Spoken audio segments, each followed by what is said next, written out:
Now, correct me if I'm wrong, but isn't the name of your business Lay Hand Me Down? Isn't that what your business is built on? No, Miss Marlo, girl, knock it off.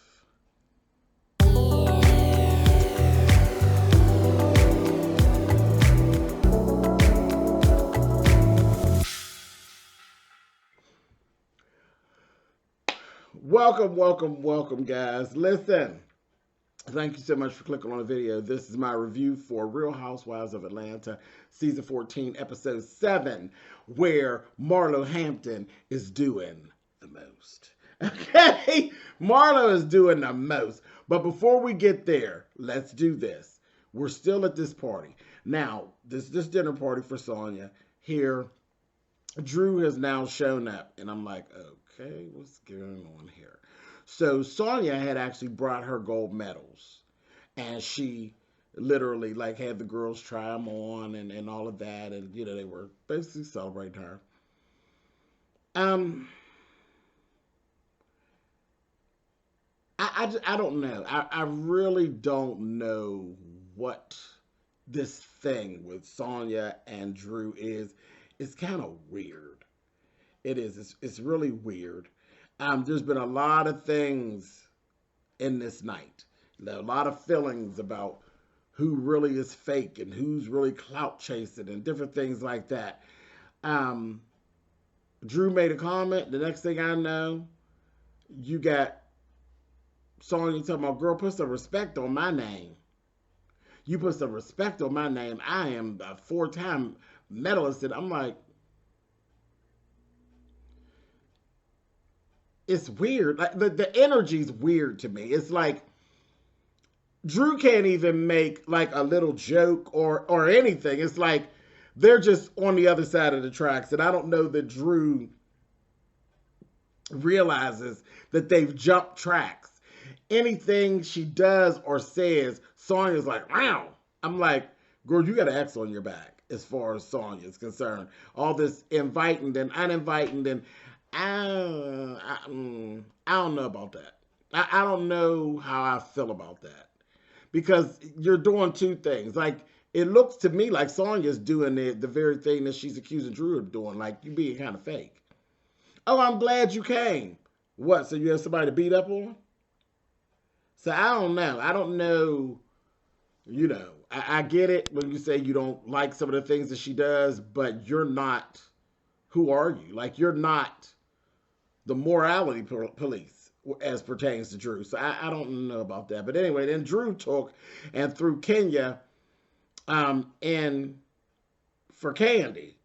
She's like just going on, and Marlo's in the confessional talk about you know, Kenya slept with all the men in Hollywood, this, that, thing, and the other. And they're going back and forth. It was about the whole thing of what Kenya had to say about the vibrating panty thing and all of that. And Mama Joyce is over there. She says, well, I can't imagine why Keontae would have a problem with that. Candy was explaining, well, it was like a game, and everybody knew it was a game, Kenya. If you didn't want to play the game, just don't play the game. You didn't put them on. Sheree didn't put them on. Y'all, it was fine. So why are we here? Why is there even a whole conversation?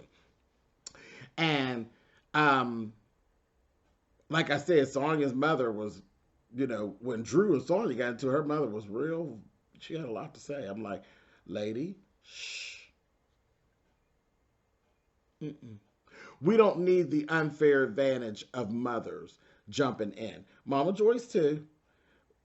Kenya and Candy, come on, Mama Joyce, just shh. But she don't follow the rules. But the unfair advantage of mothers. They need to hush because you don't want nobody saying nothing to your mother. So have your mother hush. Very much listen. My life here on YouTube. Folks want to beef with me all the time. My mother watches me. People know it. They'll say things. They'll say hello to my mother. My mother doesn't come down for we say in the clouds. If I'm live, my mother's in the clouds. She's listening whatever because I'm not having you go back and forth with my mother. Now you really want to get some smoke? That's how you get some smoke. But see, at the same time, there's a control that I keep over my mother and her presence on my social media. Yes, you could watch and you could do whatever, but you understand my mother's not coming down from the clouds arguing with no goon on the internet. It's just not happening. My mother stays in the cloud and does her thing. Yes, people come on and say all kind of stuff. You have no control over that. But I take care of it. I take her. She's not going to be disrespected and it just go. I will drag you all over the YouTube streets if you tried saying something. But back and forth with my mother, no, because my mother's not going to come down and say anything to you like that, you know. Let mothers, these people do this. How grown folks be in grown folks' business and the kids be in the kids' business as pertains to my mama. This is my business. This kids' business. She stay out of it. Then I ain't got to do that because you ain't got no business on here arguing back and forth with nobody's mother because their mother don't need it. Everybody got lanes. They got lanes, and when you cross the lane, then it's a problem. Y'all have seen it before. Mama Joyce does jump the lane sometime, and then if somebody says something, Candy gets all bent out of shape when Mama Joyce really shouldn't be crossing the lane. It's a sticky gray space that just don't need to be. So, Sonia, you need to get your mother and teach her, because if you don't want nobody attacking her, she don't need to be attacking people. Because that's just a problem. But yeah, she's like, because she was over there telling Drew to hush and stuff. And I'm like, no.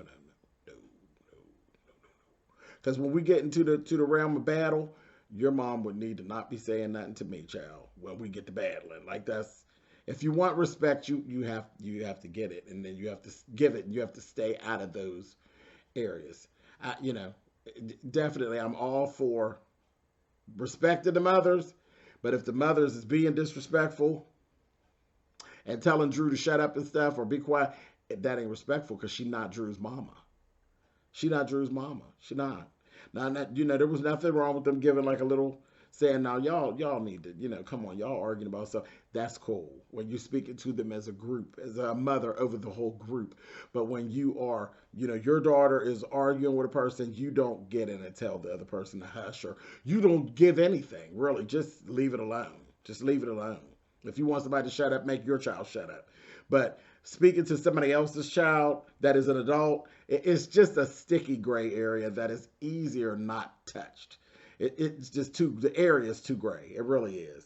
It really is too gray. That's why, like I said, me and my mother have an understanding. Girl, you don't argue with goons. You don't worry about goons. Trust me. They call you names, girl, I got it. I got it. They're calling you names to try to get at me. Baby, I got it. I got 5 on it. I got it. Don't worry about it. And we don't have those problems. Anyway. And I know y'all have seen it. We've been watching this forever. But anyhow, Mama Joyce was talking that stuff about that Keon saying she didn't know why Kenya would have a problem with the panty thing. Now, Mama Joyce, you remember when you flip-flopped and you had a problem with the stripper that time and it threw all of us off. We was like, what? You were having your moment. See, you allowed to have a day. Because to this day, I still can't explain that. Mama Joyce is down with everything. Everything. I mean, she's like the cool mom, But that time with the stripper, she had a fit about the little thing with the stripper. And to this day, I can't figure that out. Like what that was about. I think she just in one of her moods, which is her Pennsylvania privilege. But yeah, it was so out of place. Like, why is this such an issue today? I just didn't get it. But anyway, her Pennsylvania privilege. Moving on. Candy then actually mentioned Kenya's part that she played in Twa. And I'm like, well, Candy, that don't make sense because that's a part she played. That's why she was acting. That she was hired to play that part. So that don't really go with what we're talking about. But Kenya is just putting 20 on 10, seriously, about the panty thing. And the whole, like, you're acting like you don't know who Candy is. You're acting like you ain't out there because you be doing and saying some out there stuff too, Kenya. Remember, we watched for seasons as you literally threw yourself at that woman's husband. Are we all forgetting? Because your whole interaction with Apollo back in the day was completely inappropriate. Completely inappropriate. The stuff that went on with Kenya And Apollo, if I was Phaedra, I would have blacked Kenya's eye a couple of them times. Especially that little situation with the pool. Him picking her up and jumping in the pool. I'd have blacked her eye and his. Both of them. So, I don't know where all this, it's the morality police is being called in, but whatever. Moving on. Marlo did this little uh, uh, appearance at this women's expo where she talked about her Glam It Up charity, where she actually works with foster care girls who have been placed in foster care. And she was naming off how it worked, and she also told a lot about some of the sponsors that actually are a part, and they help out some really big names. She name dropping. That's what she was doing. She's name dropping. But whatever. The cause is good.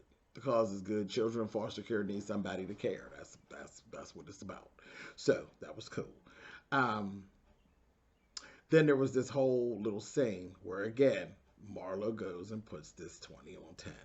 Marlo gets a call from Candy. Candy and Todd is going through, Candy had already said about all the stuff she had in the pool house that she didn't get rid of. Now, right away, we know that Candy has stuff that she wears maybe once, some of it maybe not at all.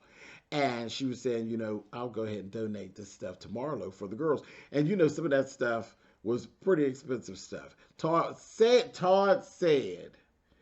she ain't gonna want it. Because Todd ain't blind to what goes on. He's like, Marlo's not gonna want it, And that was that. But she called and Marlo went on and talked about, like, girl, well, now, I don't like to give my girls hand-me-downs, this, that, thing, and the other. And she literally turned it down. She turned the stuff down. I said, interesting. I'm glad that she actually didn't accept it. I'm glad she didn't accept it and do anything petty like take the stuff and throw it away on camera, nothing nasty like that. I'm glad she just didn't accept it. But yeah, the truth of the matter is your business, your actual business you just started, that business is literally all wrapped around lending gently worn clothes. And you're literally charging people to wear things that are yours that you've worn. That's what your whole business is around. So now you got this whole thing with the girl. It's a whole help for children in the foster care system, but you're trying to act like it's these things are beneath what you're doing. I didn't get it, but it doesn't matter. But I'll say this. She didn't accept it, which was good. I'd rather her not accept it and say what she say, and then that's it. And then just live by that instead of like taking the stuff and throwing it away or whatever. I was just like, wow, Marlo. But it just was, you putting 20 on 10, and it didn't come across. It didn't look good. It didn't look good at all. It really didn't. It wasn't a nice look. Yeah, it wasn't. Anyway, I'm going to leave that alone because I was getting ready to say something, but you know what? No, I ain't going to leave it alone. No, I ain't going to leave it alone. I'm going to say what I got to say. Goddamn beggars can't be choosy. Period. Beggars can't be choosy. And by that, let me go ahead and do some explanation before y'all get started in these comments. I'm not speaking of the children. I'm not speaking of the young ladies that are in the foster system. I'm speaking of Marlo Hampton. Because at this point, you're not taking your money. You're not taking your money and donating things. You are, I'm sure you use some of your money as well, but you're literally in the public and you're begging. Oh, I want assistance doing this. I want assistance doing that. And when people offer your assistance, you really don't get to sit on the sideline and be choosy. Not really. But I guess you feel like you can. So, like I'm saying, beggars can't be choosy. But I'm sure some people will take it out of context, and that's fine. We can fight in the comments. It's not no big deal. That's why I said, let me go ahead and say it. This is the truth of the matter. You begging. You begging. You're begging for help with your charity. And people giving what it is that they have to give. And now you're going to sit on the sideline and say, no, that's not good enough for my charity. Okay, well, fine. Then you go to the store, go on down to Macy's and buy what you need. Don't ask me for nothing else. Okay, I said it. Now let's move on. Like I said, can't please everybody all the time. Somebody gonna find offense to that. Your business. Go on and tell me about it in the comments, but be respectful. Anyway, move or don't. Do what you do. Anyway, moving on. Do I know these people or do I know you people, honey? You know, listen. I know my folks, honey. I know my folks, honey. Moving on. Sonia was sitting with her family, honey, and the family was carrying. When I say the family was over there dragging child giving very much. She wasn't even Melanie on the game. It's like, what's the game? I said, oh, child's dragging. That's why I'm like, so it's something more to it. It's like, why not? I feel like Sonya just needs to leave Drew alone. Just you don't keep with this fake. You want to make a friendship? No, you don't. No, you don't. You're very interested in being at odds with her, is what I'm getting. You need to just kind of leave it alone. As it's starting not to look too hot on your part. Just leave it alone. Over there, just dragging Drew. And Drew's a goon, yes, but like, damn, really? Anyway, then Drew gets together with Marlo, and she's basically telling her, I don't think that I'm liking her. You know, I just don't. I don't know. And then Marlo decides to tell her that she's going to tell Candy when she gets with her that she feels like she's a bad friend. I'm like, okay, so what?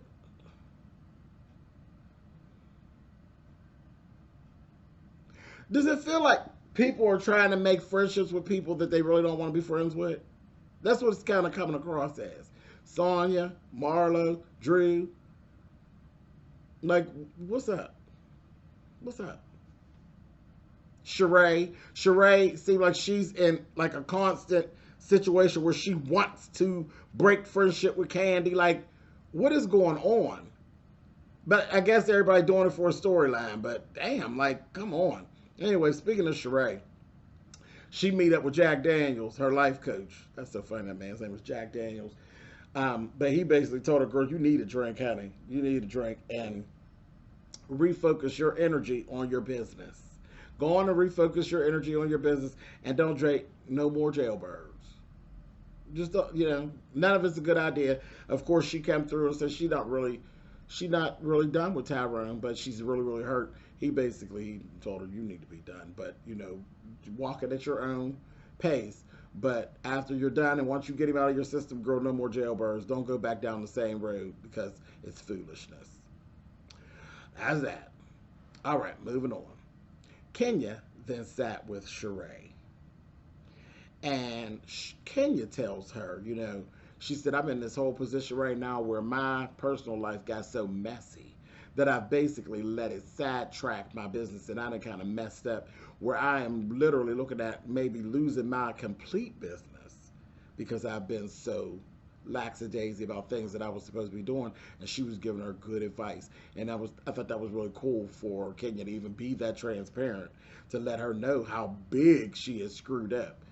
And she's telling her, just don't do it. Like Jack Daniels said, girl, refocus, get you a good team around you. She started talking about, having men on her team and how the men will start to try to holler at her and different stuff like that. And I'm like, okay, I'm listening, but I'm saying, well, Sheree, okay, go on and own your part of it, because men trying to holler at you don't keep the business from being done unless you are grinning, skinning, smiling,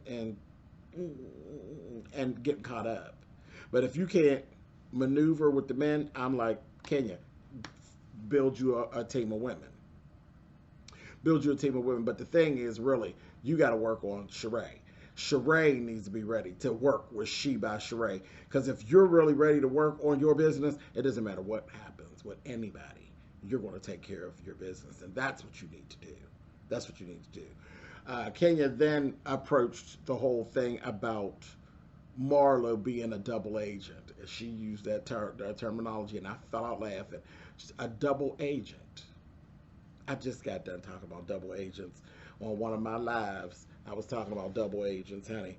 Double agents or something else. I ain't gonna go into it here, but yeah, I feel you. I feel you.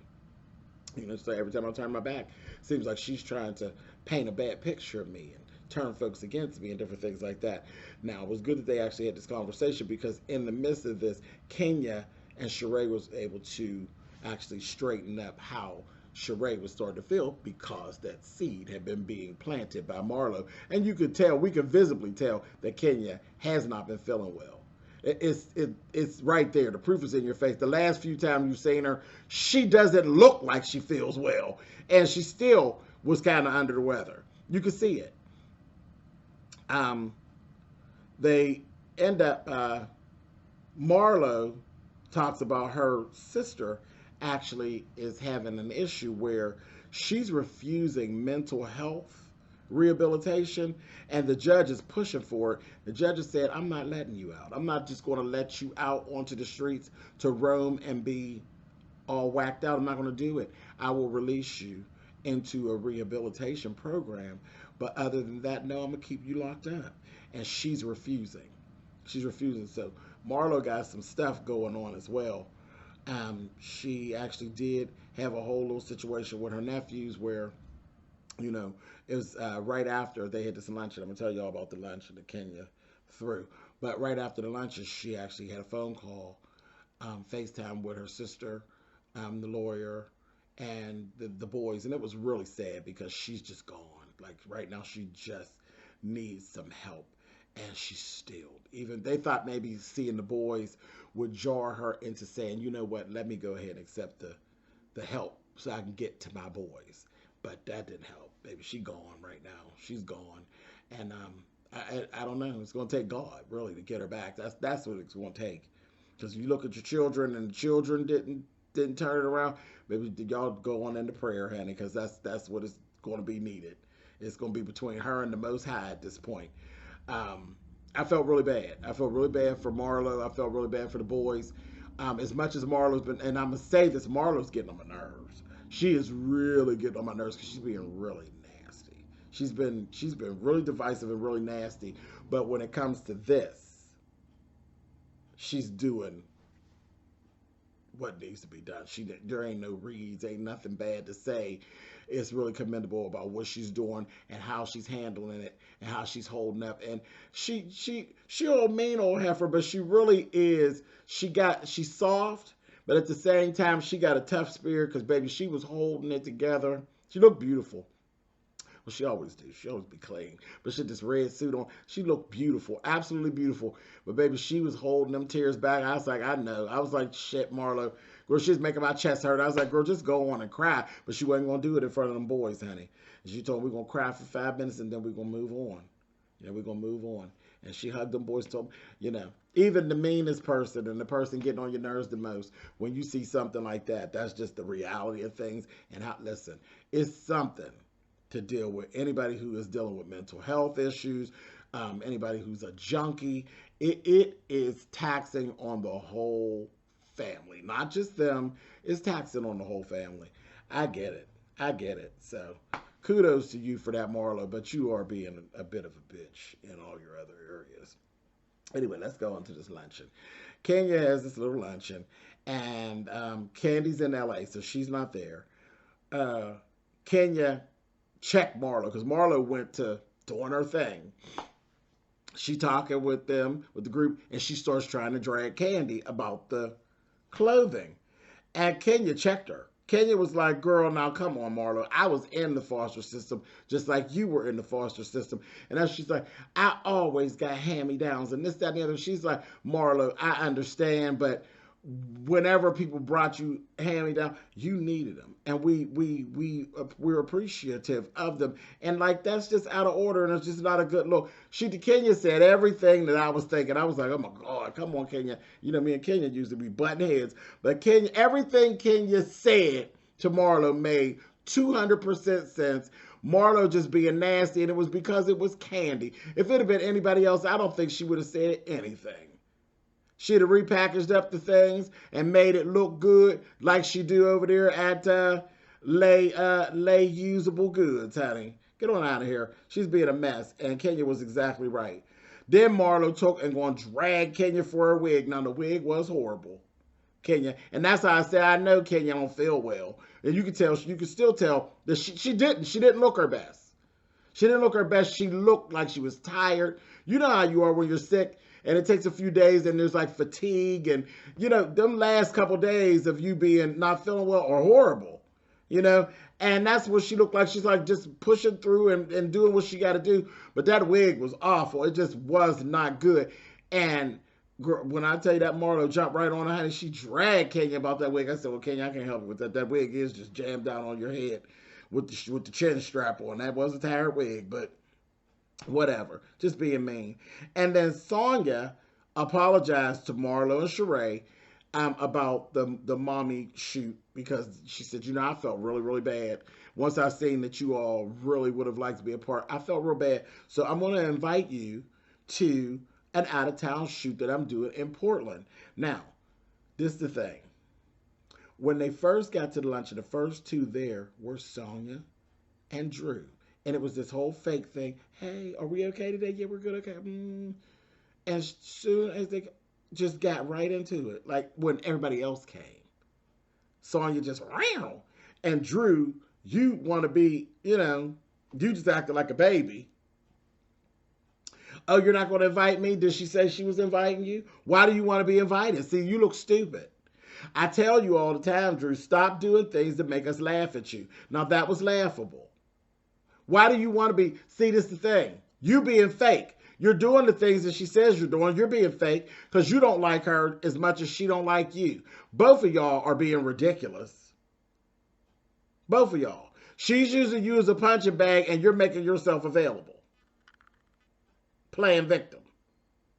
Why you want to go to Portland with her? Why you want to go anywhere with her? The only places that I would actually see Sonia would be somewhere that somebody invited both of us. And high and by is all I would actually have for Sonia and her mother. Period. That's it. That's all. That's it. All this old fake stuff, you putting yourself out there trying to play victim and looking foolish. And Sonia, you screaming and hollering just to be screaming and hollering because it ain't that deep. She just asked, was you inviting her? Girl, you screaming and hollering. You don't do that at home with your kids. Your little boy runs all over top of you, girl. You don't raise your voice. But you treat Drew like she's his age. You really do. And I know y'all noticed it. That little boy, that little cute little boy of hers, he run all over and up and down over Sonia. And Sonia ain't never raised her voice, but she's screaming at Drew like Drew is her daughter. A mess. Then Drew got up, got upset. She went and she left.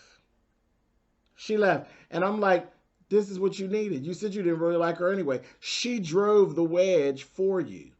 To hell with it. Just be done with it. Be done with it. She gave you an out. End of story. And I wouldn't fool with Sonia. I would have hello and goodbye for Sonia. No need to argue. No need to be, you know, you ain't got to be rolling your eyes. You ain't got to be making no faces. I would give Sonia what they call a good letting alone. That's all. And trust me, that would bother Sonia more than you arguing with Sonia, because Sonia's using you as a punching bag, Drew. All you got to do is give her a good letting alone. And then what is she going to do? Think about it.